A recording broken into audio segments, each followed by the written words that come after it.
అందరూ వచ్చారు. తెలుగుదేశం పార్టీ నుంచి ఎవరు వస్తారంటే మా అన్న వచ్చాడు. పంటావి లెజెండ్ అనమాట. ఎన్నో దెబ్బలు తిన్నా, ఎన్నో ఇబ్బందులు ఎదుర్కొన్న పార్టీ పట్ల చిత్తశుద్ధిగా నిలబడి ఒక మంచి స్థాయిలో ఉన్నాడు. ఇంకా రానున్న కాలంలో ఇంకా గొప్ప స్థాయికి రావాలని కోరుకుంటూ నాకు ఈ అవకాశం ఇచ్చినటువంటి జర్నలిస్ట్ మిత్రులకి ఖచ్చితంగా మీ పట్ల చిత్తశుద్ధిగా నిలబడతాను. అదే రకంగా సీఎం గారికి, డిప్యూటీ సీఎం గారికి మీ సమస్యలు అని కాకుండా మా సమస్యలు, మన సమస్యలు అని కూడా మనం గట్టిగా వాగ్దాటిగా చెప్పి కొన్ని సాధించుకోవాల్సినవి, కొన్ని నెరవేర్చుకోవాల్సినవి ఉన్నాయి. కాబట్టి వాటన్నిటి పట్ల కూడా సీఎం గారి, డిప్యూటీ సీఎం గారి దగ్గర నుంచి ఒక లెటర్ పెట్టి ఉప్ప లక్ష్మణ్ గారు మీ పార్టీలో కీలక నేతల్లో స్వయంగా నేను సార్తో కన్వర్సేషన్ చేపిస్తాను. 100% మీకు సంబంధించిన ప్రతి విషయాన్ని అన్న దృష్టికి తీసుకెళ్తాను. అన్న కూడా ఒకప్పుడు కెమెరామెన్ గన్నతో రాంబాబు క్యారెక్టర్ లో ఉన్నప్పుడు జర్నలిస్టులు బాధలు ఇలా ఉంటాయని సినిమా దృక్కంగా ఆయన తెలుసుకున్నాడు. కాబట్టి ఇంకా ప్రత్యేకించి మనం పెద్దగా చెప్పాల్సిన పని లేదు. అదే రకంగా జర్నలిస్టులకు ఇచ్చే ప్రాధాన్యత ఎమ్మెల్సీ ఎలా అయితే ఆయనకి ఇచ్చారో హరిప్రసాద్ గారికి, అలాంటి వ్యక్తులకు అంత ప్రాధాన్యత ఇస్తాడు. కాబట్టి నమ్మకం అనేది ఉంది. కాబట్టి ఇంకా గొప్పగా మనం అన్ని సాధించుకోవచ్చని నేను వినతపూర్వకంగా చెప్పుకున్నాను. జై జనసేన, జై జగన్. అన్ని పేర్లు నాకు గుర్తులేవండి. సత్యనారాయణ గారి పేరు మాత్రం బాగా వినపడింది.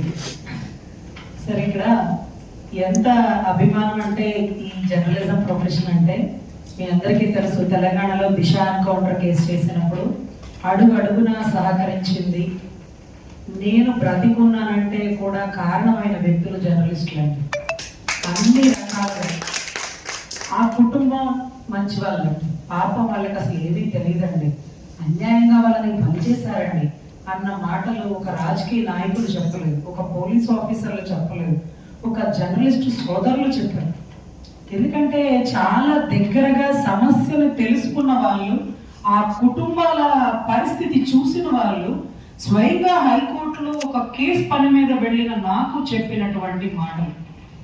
మా గురువు గారిని అడిగి, సార్ ఇది చేద్దాం సార్, పాపం జర్నలిస్టు సోదరులు బాధపడుతున్నారంటే సమాజ స్పృహ ఎక్కువ ఉన్న వాళ్ళే వాళ్ళమ్మ. జీవితంలో వాళ్ళు ఎదగకపోవచ్చు, ఎంతో మంది ఎదుగుదలకి కారణం వాళ్ళే.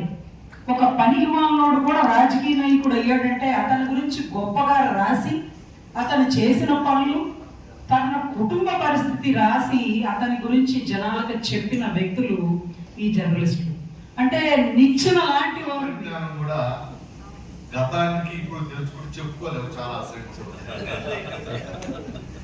అందరికీ నమస్కారం. సరే, మన సమస్యలు ఇప్పుడు ఉండేవి, కొన్నింటికి పరిష్కారం వస్తుంది, కొన్నింటికి రావు. నేను ఎప్పటి నుంచో చెప్తున్నాను, ప్రొఫెషన్లోకి వచ్చినప్పటి నుంచి కూడా, అంటే యూనియన్ సమావేశాల్లో ఇది పద్మవ్యూహం. మనం అభిమన్యం లోపలికి తిరిగి వచ్చేది ఏముండదు అంతే. అందుకని అందులోకి ప్రవేశించకుండా ఉంటే మంచిది అని ఈ రోజు వరకు నా కుటుంబ సభ్యులు ఎవరిని కూడా నేను ఈ ప్రొఫెషన్లోకి తీసుకురాలేదు, రికమెండ్ చేయలేదు. మీ అందరు కూడా చెప్తాను, కానీ మీరు అనుకొని వచ్చారు కాబట్టి ఇక చేసేది ఏం లేదు.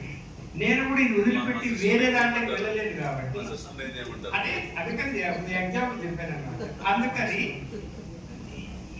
రాకముందు ఆలోచించుకోవాలి, వచ్చిన తర్వాత చెప్పాను కదా, అంతే.